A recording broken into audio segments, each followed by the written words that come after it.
Welcome to In Case You Missed It, RD News Now's weekly look back at some of the most noteworthy news items from around Red Deer and Central Alberta. I'm Josh Hall, Sheldon Spackman with me here. We start last Sunday, Sheldon, where at the Westerner, the Alberta government held an information session for Albertans who are concerned about the Bighorn Country proposal. The Assistant Deputy Minister was there, many Albertans were there, and still some disagreement. We have reaction from both sides of the aisle at rdnewsnow.com.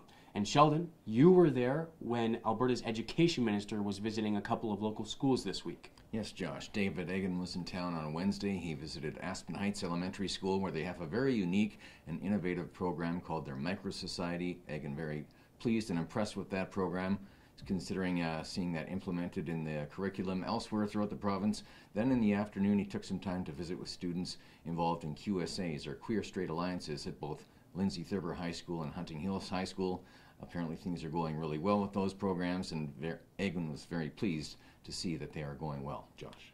And speaking of schools, over at St. Pat's on the north end there, the first phase of a three-phase project, $13.5 million worth, is now done. Phase 2 now on the go, and Phase 3 should be done by the end of the year. Lots of great new learning spaces there, garage doors and new lighting there as well. Just a more an environment more conducive to learning for the students at St. Pat's. And Sheldon, you were down at the RCMP detachment earlier this week for some special awards that the RCMP gave out to some community partners. Yes, Josh. On Thursday, RCMP took some time to recognize Central Alberta Women's Outreach Society and their work with victims of domestic violence here locally, and in particular Kimberly Hogan. Also, Brittany Ashmore. She's a Crown prosecutor here in Red Deer, Josh, and she does a lot of work to help divert youth from the criminal justice system whenever possible. So RCMP say they couldn't do some of the work that they do without the help of these two organizations, so they just wanted to pay tribute to them both, Josh. Wonderful.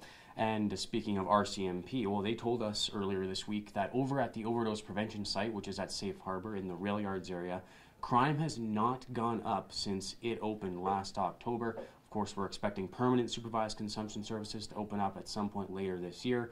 And lots of the city agencies and the city itself is getting prepared for that. Some reports out of Edmonton and Calgary where some positive effects and some negative effects from the opening of supervised consumption in those areas. More details on that story at rdnewsnow.com.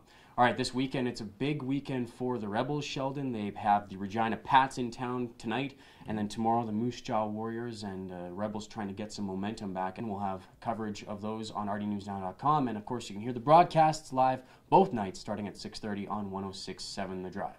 For Sheldon Spackman, I'm Josh Hall. That's In Case You Missed It.